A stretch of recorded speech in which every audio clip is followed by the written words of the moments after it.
네, 오늘 5월 21일 목요일 새벽 예배 나오신 여러분들을 환영합니다. 오늘 본문의 말씀은 신명기 21장 15절에서 23절까지 말씀입니다. 어제 말씀에 이어서 오늘 말씀도 십계명에 나오는 내용을 이렇게 자세하게 하나님께서 풀어주시고 또 그 말씀이 어디까지 경계가 있는지를 우리에게 주고 있는 그런 말씀입니다. 오늘은 하나님께서 한 두 가지 정도를 말씀하십니다. 도둑질 하지 말라 8계명이죠. 그리고 부모를 공경하라 제 5계명. 이것에 대해서 하나님이 아주 구체적으로 우리에게 말씀해 주고 계십니다. 자, 먼저 15절부터 17절까지 말씀해 보시면 도둑질에 대해서 말씀을 하십니다. 여러분, 도둑질이라는 것이 남의 것을 내가 갖는 것을 말하는 거죠. 그런데 직접적으로 도둑질을 하지 않는 것, 우리는 지금 도둑질을 하는 사람이 거의 없죠. 여러분, 그런데 오늘 하나님께서 도둑질에 대해서 말씀하시면서 그 범위가 어디까지인지 아주 깊이 있게 말씀하십니다. 어제 간음에 대해서 말씀하신 것처럼요, 오늘도 우리가 생각지 못한 것까지도 하나님이 도둑질로 보고 계신다는 것을 기억하셨으면 좋겠습니다.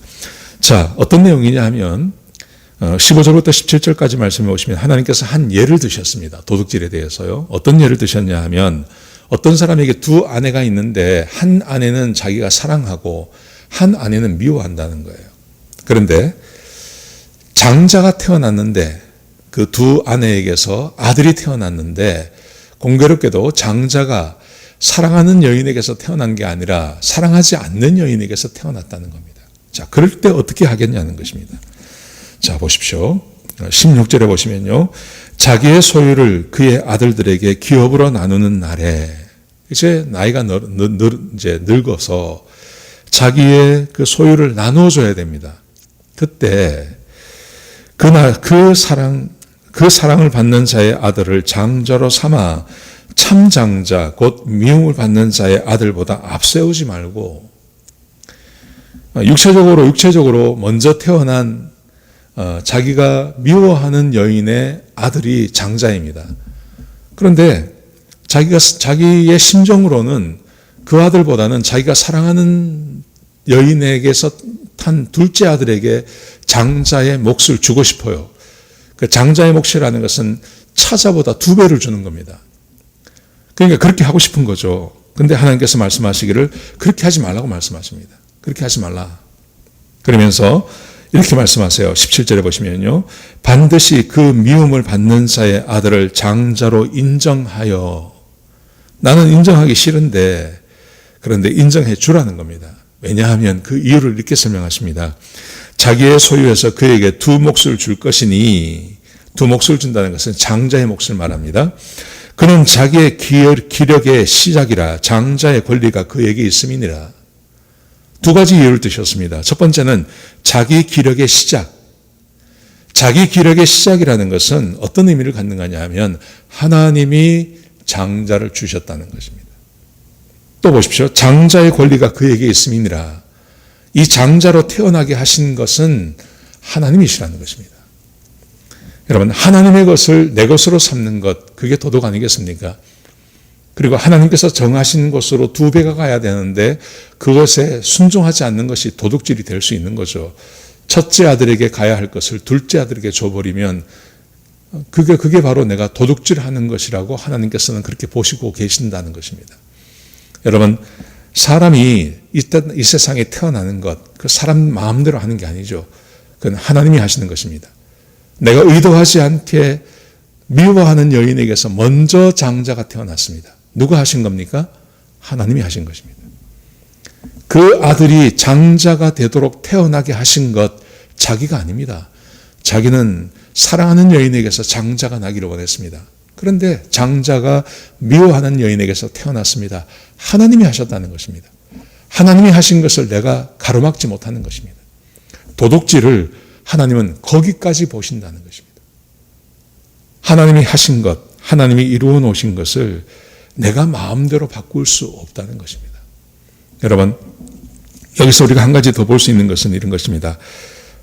하나님의 법이라는 것은 지극히 상식적인 것입니다. 제3자, 만약에 하지만 하나님께서 예를 드신 이 사건을 제3자가 보면 뭐라 그럴까요? 제3자가 보면 미워하는 여인이지만 그 여인에게서 태어난 그 아들에게 반드시 장자의 몫이 가야 한다고 제3자들은 다 그렇게 말할 것입니다. 그러니까 하나님의 법이라는 것은 지극히 상식적인 것입니다. 하나님의 법은 지극히 상식적인 것이고 사람의 욕심이 그 상식을 깨게 만드는 것이죠. 그리고 하나님께서 정하시고 하나님께서 보내신 것을 사람이 가로막지 못하는 것입니다. 이것을 가로막으면 그게 바로 도둑질하는 것입니다. 자, 두 번째, 부모를 공경할 것을 명령하십니다. 18절부터 21절까지 말씀해 보시면 이렇게 말씀하십니다. 부모를 이렇게 공경하라고 말합니다. 사람에게 완악하고 패역한 아들이 있어 그의 아버지의 말이나 그 어머니의 말을 순종하지 아니하고 부모가 징계하여도 순종하지 아니하거든. 완악하고 패역한 아들이 있습니다. 그래서 부모가 징계해도 순종하지 않습니다. 그러니까 아주 막대먹은 아들이죠. 그럴 경우에는 이렇게 말씀하세요. 19절에 보시면 그의 부모가 그를 끌고 성문에 이르러 그 성읍 장로들에게 나아가서, 만약에 그럴 경우에는 그 부모가 그 자식을 데리고 성읍의 장로들에게 억지로 데리고 가라는 것입니다. 여기 보시면 끌고 가라 그랬습니다. 끌고. 가지 않으려고 하는 것을 억지로 끌고 부모가 데리고 가야 된다는 것입니다. 그러면서 이렇게 말씀하십니다. 20절에 보시면요. 그 성읍 장로들에게 말하기를 우리의 이 자식은 완악하고 패역하여 우리 말을 듣지 아니하고 방탕하며 술에 잠긴 자라 하면, 방탕하게 지내고 술 먹고 부모의 말에 순종하지 않고 문제만 일으키고 사고만 치는 자식입니다 하고 장로들에게 말을 하라는 것입니다. 그러면 자 보십시오. 21절에 보시면 그 성읍의 모든 사람들이 그를 돌로 쳐 죽일지니 이같이 내가 너희 중에서 악을 제하라. 그리하면 온 이스라엘이 듣고 두려워하리라. 여러분, 부모와 자녀의 관계, 이 부모와 자녀의 관계를 보면 부모와 자녀의 관계는 사실은 흉허물이 없는 관계입니다. 그리고 부모와 자녀의 관계는 천륜이라 그러죠. 일륜으로 끊어낼 수 없는 관계입니다. 그렇기 때문에 부모와 자녀의 관계에 있어서 함부로 하는 경향이 있습니다. 자식이 부모에게 함부로 하고 부모가 자식에게 함부로 합니다. 가만히 보면 요즘 우리 시대를 보면 이런 경향이 얼마나 많은지 모릅니다. 함부로 합니다. 함부로. 세상 누구에게도 하지 않는 짓을 부모가 자식에게 하고요. 세상 어디 가서도 하지 않는 짓을 자식이 부모에게 하는 경향이 있습니다. 그런데 이것에 대해서 현대 사회는 어떻게 제재할 방법이 없습니다. 요즘 부모가 자식을 때리고 또 이렇게 하면 학대하는 것으로 분리시키는 그런 법이 있기는 합니다만, 그게 아니라 자식이 부모를 괴롭히고 부모가 자식을 괴롭히는 것, 여기에 대해서는 우리 사회도 거기에 대해서 말을 하지 않습니다. 근데 부모를 공경할 것을 이야기하면서 오늘 본문에 보면 부모가 자식을 성읍에 있는 장로들에게 데려가면, 그리고 하는 짓을 이야기하면 이 자식이 죽어요. 돌마다 죽습니다. 그런데도 그 자식을 데려갈 만큼, 그렇게 자식이 막 나가는 것, 그런 짓 하면 안 된다는 거죠. 그런 짓 하면 그게 바로 악이라고 이야기하는 것입니다.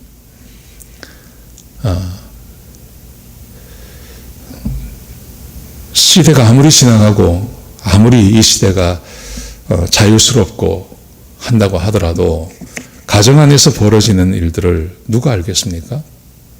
그런데 분명한 사실은요, 우리 안에 그 부모들이 세상 누구에도 하지 않는 짓들을 자식에게 하는 부모들이 있습니다. 그 다음에 자식이 부모에게 또 그렇게 하는 그런 가정도 있습니다. 그러면 하나님께서 그 가정을 복 주지 않습니다. 하나님 그러면 그것을 악이라고 말씀하십니다. 자, 21절 하반절에 보시면 이같이 내가 너희 중에서 악을 제하라. 악을 제하라. 그리하면 온 이스라엘이 듣고 두려워하리라. 살인사건이나 도둑질하는 거나 여기에 대해서도 하나님께서 사람을 직접 죽일 것을 명령하지 않으셨습니다. 그런데 하나님께서 제5계명에 나오는 부모를 공경하라 하는 말에서는 하나님이 그 자식을 죽일 것을 명령하십니다.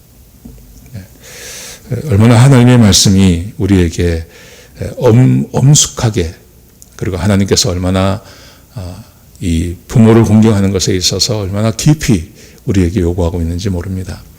여러분, 그러므로 가정 안에서 화평하게 지내셔야 됩니다. 부모가 자식에게 잘 하셔야 되고, 그리고 자식들이 부모에게 효도해야 됩니다. 이게 서로 잘 맞아야 됩니다. 서로 잘 맞아야 됩니다. 그래서 화평한 가정을 이루셔야 됩니다. 할 수 있으면 화평한 가정을 이루셔야 됩니다. 부모가 자식에게 함부로 하고, 또 그것 때문에 자식이 부모에게 함부로 하고, 이런 일들이 가정 가운데 없어야 될 줄로 믿습니다. 오늘 본문의 말씀을 좀 깊이 생각하시는 그런 하루가 되시기를 주의 이름으로 축복합니다. 우리 같이 한번 기도하시겠습니다.